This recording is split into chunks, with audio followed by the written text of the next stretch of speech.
నమస్తే. ఓం గం గణపతయే నమః. స్వర్ణలక్ష్మి నమస్తే అస్తు పరబ్రహ్మ స్వరూపిణి రాజ్యం దేహి ధనం దేహి సర్వకామాంచ దేహి మే. ఓం గం గణపతయే నమః. స్వర్ణలక్ష్మి నమస్తే అస్తు పరబ్రహ్మ స్వరూపిణి రాజ్యం దేహి ధనం దేహి సర్వకామాంచ దేహి మే. మనం ఏప్రిల్ మంత్ యొక్క రాశి ఫలాల గురించి మాట్లాడుకుంటున్నాం. ఈ మాసంలో 3 ముఖ్యమైన విషయాలని. ఒకటి, ఈ ఏప్రిల్ మంత్లో మనకి 4 గ్రహాలు మారుతూ ఉన్నాయండి. అవేంటంటే సూర్యుడు, కుజుడు, బుధుడు, శుక్రుడు. ఈ 4 గ్రహాలు ఈ ఏప్రిల్ మంత్లో మారుతూ ఉన్నాయి. నెక్స్ట్ ముఖ్యమైన విషయం ఏంటంటే, ఈ యొక్క ఏప్రిల్ మంత్ ఏదైతే ఉందో ఇందులో ఫస్ట్ 15 డేస్ చైత్ర మాసము, తర్వాత 15 డేస్ వైశాఖ మాసంతో కూడుకొని ఉంది. ఇందులో ఒక విశేషం ఇంకొకటి ఏమంటే, మనకి 19వ తారీఖున మనకి వైశాఖ మాసము శుద్ధ తృతీయ రోజున, ఆ రోజున మనకి 19వ తారీఖున అక్షయ తృతీయ పండగ ఆ రోజు మనకు జరుగుతూ ఉందండి. ఇది చాలా ముఖ్యమైనది. అంతేకాకుండా వైశాఖ మాసంలో ఉదక కుంభదానం అంటారు. ఇది చాలా మందికి ఐడియా ఉండదు. ఒక ఉదక కుంభదానం అంటే నథింగ్ బట్ అంటే వాటర్ బాటిల్ అని మనం అనుకోవచ్చు. కుంభం అంటే ఒక చెంబు లాంటిది కానీ, పాత్ర లాంటిది కానీ మనకి పూజా షాపుల్లో అమ్ముతూ ఉంటారన్నమాట. అలాంటి చెంబు లాంటిది, ఇత్తడిది కానీ, రాగిది కానీ తీసుకొని దాని నిండా నీళ్లు పోసి అందులో కొంచెం ఏదైనా జీలకర్ర కానివ్వండి, లేదంటే సుగంధభరిత యాలకులు కానీ వేసేసి, ఒక చిన్న స్వీట్ కానివ్వండి, లేదంటే ఒక చిన్న బెల్లం ముక్క కనేసి ఆ నీటిని అలా దానం చేయటాన్ని ఉదక కుంభదానం అంటారు. మనకి శ్రీరామనవమికి పానకం వడపప్పు పంచడంలో కూడా ముఖ్య ఉద్దేశం కూడా ఇదే. అలా గనక నీళ్లు గనక పంచి ఇవ్వగలిగితే చాలా లాభప్రదంగా ఉంటుంది అని మనకి శాస్త్రాలు వివరించడం జరిగింది. సో ఈ ప్రకారం మనం చూసుకుంటే ఉదక కుంభదానం అది పర్టికులర్గా మనకి పౌర్ణమి తర్వాత, వైశాఖ మాసం ఎప్పుడైతే అమావాస్య తర్వాత అమావాస్య తర్వాత మనకి వైశాఖ మాసం వస్తుంది. ఈ వైశాఖ మాసం ఇలా గనక చేయగలిగితే ఎంతో పుణ్యప్రదము, ఎంతో శుభప్రదము, అందరికీ విపరీతంగా ధనము ధాన్యము కలిసి వచ్చే అవకాశం ఎక్కువగా ఉంటుంది. ఇది చాలా సింపుల్ ప్రొసీజరు. చక్కగా దీన్ని చేసుకొని పెద్దవాళ్ళకి గనక దానం చేయగలిగితే, పండితోత్తములకు కానీ, బ్రాహ్మణులకు కానీ, వేద పండితులకు కానీ అలా ఒక ఉదక కుంభాన్ని గనక దానం చేయగలిగితే, వాళ్ళ ఆశీర్వాదం తీసుకుంటే గురుబలం విపరీతంగా పెరిగి ధనము ధాన్యము సంతానము సమృద్ధిగా ఉండే అవకాశం ఎక్కువగా ఉంటుంది.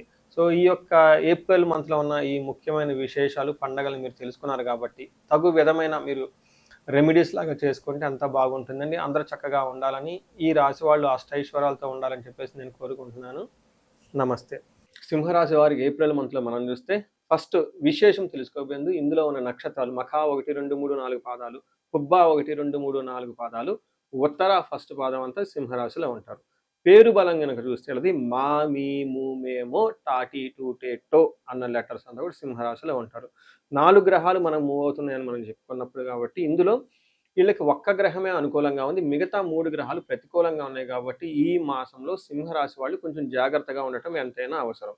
మనకి మహర్షులు సంస్కృతంలో ఏం చెప్తారంటే, సూక్ష్మ గోచారం లఘు గోచారం అన్న ఒక కాన్సెప్ట్ ప్రకారం వీళ్ళకి వార్తల హెడ్లైన్స్ లాగా సింపుల్ టర్మ్స్లో క్లుప్తంగా మొత్తం చెప్పేస్తారు. ఇందులో దాని ప్రకారం చూస్తే వీళ్ళకి పీడాం ద్వేషం మృతిం కలహం పుత్రార్థలాభాత్ అని చెప్తూ ఉంటారు. అంటే ఇందులో పీడం అంటే ఏదో ఒక హెల్త్ కాంప్లికేషన్స్ పీడింపబడినట్లు ఉంటారు, మీ చుట్టూ వాతావరణం ద్వేషించబడినట్లు ఉంటుంది. అంతేకాకుండా మనకి మృతం అంటారు, అంటే ఆగిపోవటము, మనకి జీవితానికి లేదంటే లైఫ్కి కొంచెం ప్రమాదకరమైన సంఘటన జరిగే అవకాశం ఎక్కువగా ఉంటుంది.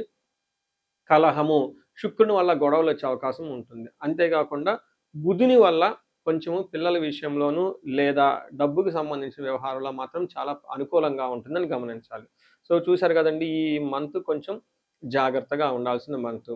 అయితే ఇందులో అవకాశాలు కూడా వచ్చే అవకాశం ఎక్కువగా ఉంటుంది. మనం డీటెయిల్డ్గా పాజిటివ్ ఏంటి నెగిటివ్ ఏంటి అని తెలుసుకుంటే మీకు చాలా వివరంగా ఉంటుంది.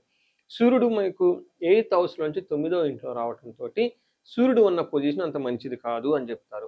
8th హౌస్లో ఉండటం మంచిది కాదు. 15th తర్వాత మారుతూ ఉండటంతో మనకి సంస్కృతంలో మహర్షులు ఏం చెప్తారంటే, నిందాపరాధం కలహం ద్వేషం నిర్దోష ధనక్షయం పుణ్యలాభార్థ నాశాచ విచారో నవమే రవి అంటారు. అంటే 9వ స్థానంలో సూర్యుడు ఉండటం వల్ల 2 రకాలుగా ఫలితం ఉంటుంది. ఒకటి ఓవరాల్గా మంచి ఉంటుంది, అది ఓకే. కానీ మధ్యలో మీకు చాలా ట్విస్ట్లు టర్నల్స్ అన్నీ ఉంటాయి, అది గమనించుకోవాలి. ఏం జరగవచ్చు? నిందాపరాధ అంటే మీది తప్పు లేకపోయినా కానీ మీ మీద నిందలు పడే అవకాశం ఎక్కువగా ఉంటుంది, గమనించుకోవాలి.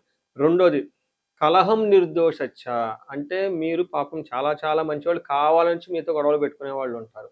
అంతేకాకుండా ధనక్షయం, డబ్బుని మీకు మిస్‌యూజ్ రాంగ్ అయిపోయే అవకాశం ఎక్కువగా ఉంటుంది. ఆన్‌లైన్ ట్రేడింగ్ చేసే వాళ్ళకి, స్పెక్యులేటివ్ బిజినెస్ చేసే వాళ్ళకి అలాంటి పనులు ఈ టైంలో చేస్తే మీకు కలిసి రాదు. ధనాన్ని కోల్పోతూ ఉంటారు.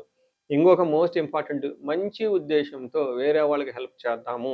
పుణ్య లాభార్థ నాశచ్చ. ఒక మంచి పని చేస్తూ ఉంటే ఆ మంచి పని తగిలిన రిజల్ట్ మీకు రాకపోగా అది మీకు ఇంకా రివర్స్ అయిపోయి మీ మీద అనవసరమైన భండాలు అన్ని నిబంధనలు పడే అవకాశం ఎక్కువగా ఉంది, గమనించుకోవాలి. ఒక రకంగా మీరు ఇది చేద్దాం, అది చేద్దాం అనే దానికంటే కూడా ఉన్న దాంతో చక్కగా హ్యాపీగా సింపుల్‌గా ఉండటం అయితే ఈ మంత్‌లో చేయటం చాలా ఇంపార్టెంట్. తర్వాత కుజుడు 8థ్ హౌస్‌లో ఉండటంతో ఇది కూడా మీకు మిక్స్డ్ రిజల్ట్ ఉంటుంది. ఎప్పుడైతే కుజుడు 8థ్ హౌస్‌లో ఉన్నారో వాళ్ళకి ర స్థాననాశనం రుణచ్ఛేదః. అప్పుల గొడవలు ఎక్కువగా ఉంటుంది. ప్రొఫెషనల్ మ్యాటర్స్‌లో చాలా ఇబ్బందిగా ఉంటుంది. కొంతమంది జాబ్‌లోనే పోయే అవకాశం ఎక్కువగా ఉంటుంది. కార్యసాని క్యాం కార్యహాని స్యాత్. ఏదైనా పని చేస్తే అందులో ఆ పనిలో ఆటంకాలొచ్చే అవకాశం ఎక్కువుంటుందని గమనించుకోవాలి. అయితే కుజుడు పాజిటివ్ అంటే మంచి గూడా చేస్తున్నాడు. ఏ ప్రకారంగా అంటే ధనం విషయంలో మాత్రం బాగుంటుంది. అంటే ఏ ప్రకారంగా చూసుకున్నా గానీ ధనం ఫ్లో అయితే బానే ఉంటుందని మీరు గమనించాలి. తర్వాత 10వ స్థానంలో శుక్రుడు ఉండటంతోటి ఇది కూడాను కొంచెం మిక్స్డ్ రిజల్ట్ ఇస్తుంది. 10వ స్థానంలో శుక్రుడు ఉంటే మీ చుట్టూ అప్పటిదాకా హంబుల్‌గా, ఒబీడియన్‌గా ఉన్నవాళ్ళు మీకు ఎదురు తిరిగి సింహంలాగా గర్జిస్తారు అని చెప్పేసి మన శాస్త్రంలో చెప్తూ ఉంది. దానికి మనకేం చెప్తారంటే సంస్కృతంలో వ్యకులం చైవ నిస్సత్వం మర్ధానాశనం రిపుభయం స్త్రీహాని సౌఖ్యం ఆప్నోతి అని చెప్తారు. అంటే నిస్సత్వం అంటే స్ట్రెంత్ లేకుండా ఉండే అవకాశం ఉంటుంది. మనిషిలో అర్ధనాశనం ధనాన్ని కోల్పోతూ ఉంటారు. భయం శత్రువుల భయం విపరీతంగా ఉంటుంది. స్త్రీ సౌఖ్యం అంటే ఈ టైంలో స్త్రీలు అయితే పురుషుల ద్వారా, పురుషులైతే స్త్రీల ద్వారా మీకు అప్పటిదాకా బాగా చక్కగా సపోర్ట్ ఇచ్చిన వాళ్ళు మీకు ఎదురు తిరిగి మిమ్మల్ని కావాలని పక్కదారి పట్టించే అవకాశం ఎక్కువ ఉంటుందని గమనించుకోవచ్చు. చూశారు కదండీ! ఈ ప్రకారంగా. అయితే శుక్రుడు ఇంకొక మంచి చేస్తున్నాడు. ఈ టైంలో ఎవరైనా గనక బంగారం కొనుక్కున్నా, కొత్త వెహికల్స్ కొనుక్కోవాలనుకున్నా ఈళ్ళకి మాత్రం కలిసొస్తుంది. అంటే ఈ ప్రకారంగా మీరు చూసుకుంటే 19థ్ వచ్చే అక్షయ తృతీయకి కావాల్సిన ధనం మీకొచ్చే అవకాశం ఎక్కువగా ఉంది. బంగారం కొనే అవకాశం ఎక్కువగా ఉంటుంది. కొత్తగా వెహికల్స్ కొనే అవకాశం కూడా ఎక్కువ ఉందని గమనించాలి.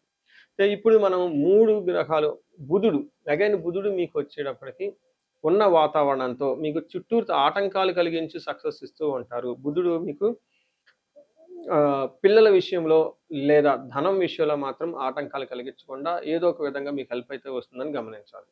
ఇప్పుడు ఇందులో ఉన్న నక్షత్రాలు చూసుకుంటే మఖ, పొబ్బ, ఉత్తర 3 నక్షత్రాలు ఉంటాయి. ఇందులో మఖా నక్షత్రం వాళ్ళకి వస్త్ర లాభము, రాజ్యము, పరవాశము, లాభము. చూసారండి 5 రకాల లాభాలు మీకు కలిగి ఉన్నాయి. అందులో ఛాలెంజెస్ వచ్చేటప్పటికి దరిద్రము, దేహ పీడనము, అతి భయము. ఫైనాన్షియల్‌గా ఇబ్బంది ఉంటుంది. అతిగా భయపడే అవకాశం ఎక్కువగా ఉంటుంది. అంతేకాకుండా దేహ పీడనం, శారీరకంగా కొంచెం బాధపడినట్లుండే అవకాశం ఉంటుంది. సో, గమనించారు కదండీ ఈ నక్షత్రం వాళ్ళు. అలానే పుబ్బా నక్షత్రం వాళ్ళకి పాల్గొనే నక్షత్రం వాళ్ళకి లాభప్రదంగా ఉంటుంది. రాజ్య లాభము, వస్త్ర లాభము. అంటే మీకు ఖచ్చితంగా ప్రమోషన్స్ వచ్చే అవకాశం ఎక్కువగా ఉంటుంది. ధనానికి ఇబ్బంది పడుతూ ఉంటారు. ఓవరాల్‌గా మంత్ అయితే లాభప్రదంగా ఉంటుందని గమనించాలి. ఉత్తర ఫాల్గుని నక్షత్రం వాళ్ళకి వీళ్ళకి వస్త్ర లాభము, రాజ్య లాభము చూపిస్తూ ఉంటుంది. ఓవరాల్‌గా మంత్ అంతా లాభప్రదంగా ఉంటుంది. ఫైనాన్షియల్‌గా ఇబ్బంది ఉంటుంది. ధనహీనత అంటే ధనానికి ఇబ్బంది పడే అవకాశం ఉంటుంది. మీకు ఉత్తర ఫాల్గుని నక్షత్రం వాళ్ళు కొంచెం జాగ్రత్తగా ఉండాలి. లేక పశునాశనం, గాయాలు అయ్యే అవకాశం ఉంటుంది. అది కూడా కుజుని వల్ల. రెండోది పశునాశనం అంటే అగ్రికల్చరల్ ఊళ్ళల్లో ఉన్న వాళ్ళకైతే అది ఓకే. మరి సిటీలో ఉన్న వాళ్ళ పరిస్థితి ఏంటంటే మీకు బాగా సపోర్ట్ ఇచ్చేవాళ్ళు, రిసోర్స్‌ఫుల్‌గా ఉండేవాళ్ళు మీకు రిసోర్స్‌ఫుల్‌గా ఉండకుండా దూరం వెళ్ళే అవకాశం ఎక్కువ ఉంటుందని గమనించాలి. సో, చూసారు కదండీ! ఇందులో ఉన్న నక్షత్రాలకు ఎలా ఉంది, తర్వాత గ్రహాలకు ఎలా ఉందో మనం చూసుకున్నాం. సో, ముఖ్యంగా మీరు గమనించుకుంటే కొంచెం ఇబ్బంది పెట్టే గ్రహం ఏదైనా ఉందంటే సూర్యుని వల్ల కొంచెం ఇబ్బంది పడే అవకాశం ఉంది.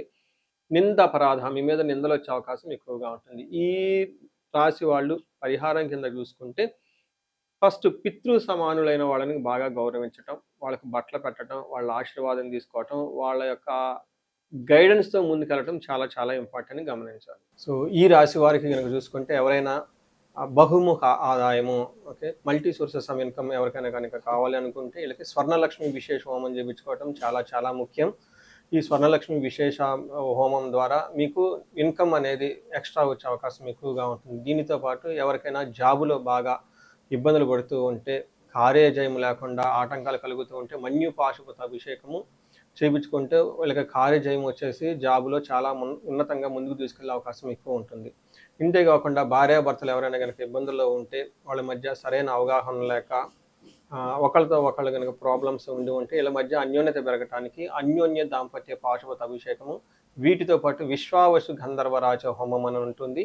ఇవి చేసుకుంటే భార్యాభర్తల మధ్య వాళ్ళ జాతకంలో ఎక్కడైనా కనుక ప్రాబ్లమ్స్ ఉంటే అవన్నీ తొలగిపోయి అన్యోన్యత పెరిగి చాలా చక్కగా కలిసి ఉండే అవకాశం ఉంటుంది. ఇంతేకాకుండా కొంతమందికి విపరీతమైన శత్రుబాధ ఉండటము, లేదంటే రాహు దశ నడవటం వల్ల వాళ్ళకి విపరీతమైన మానసిక టెన్షన్లు, వేదనలు ఉండే అవకాశం ఎక్కువగా ఉంటుంది. లేదా యక్షరాక్షస పీడలు అంటారు. ఇలాంటి వాటికి మీరు చక్కగా నవదుర్గా హోమము, చండీ హోమం కనుక చేయించుకోగలిగితే చాలా చక్కగా ఉంటుంది. మీకు ఎలాంటి సమస్య ఉన్నా, అది హెల్త్ కానివ్వండి, ఇంకొకటి కానీ, మీ ఏజ్ పర్టికులర్గా 35-40 సంవత్సరాల మధ్యలో ఉండి లైఫ్లో కెరీర్లో అప్పటిదాకా చాలా చక్కగా దూసుకొని వచ్చేసి ఈ ఏజ్లో మీకు అరౌండ్ 40 అటు 5 ప్లస్ ఆర్ మైనస్ 4-5 ఇయర్స్ ఉండి కెరీర్లో కనుక బ్రేక్ వచ్చినట్లయితే ఆగిపోయారు, స్టాగ్నెంటెడ్ అయ్యారు, గ్రోత్ లేదని మీకు గనుక అనిపించేస్తే ఒక్కసారి ఇండివిజువల్గా జాతకం చూపించుకోవడం చాలా చాలా ముఖ్యం. ఎందుకంటే ఈ టైంలో మీకు చాలా వరకు ఉన్న శాపాలు లేదంటే గ్రహ యొక్క దోషాలు అడ్డం పడి మీ గ్రోత్ని ఎదగకుండా ఆపేసే అవకాశం ఎక్కువగా ఉంటుంది. సో ఎలాంటి సమస్య ఉన్నా ఒకసారి ఈ ఏజ్ వాళ్ళు ఖచ్చితంగా జాతకం చూపించుకొని తగు పరిష్కారాలు తర్వాత పరిహారాలు చేసుకుంటే లైఫ్ ముందుకెళ్ళే అవకాశం ఎక్కువగా ఉంటుంది. ఈ రాశి వాళ్ళకి అష్టైశ్వర్యాలు కలగాలని, భోగభాగ్యాలు కలగాలని చెప్పేసి నేను కోరుకుంటున్నాను. నమస్తే.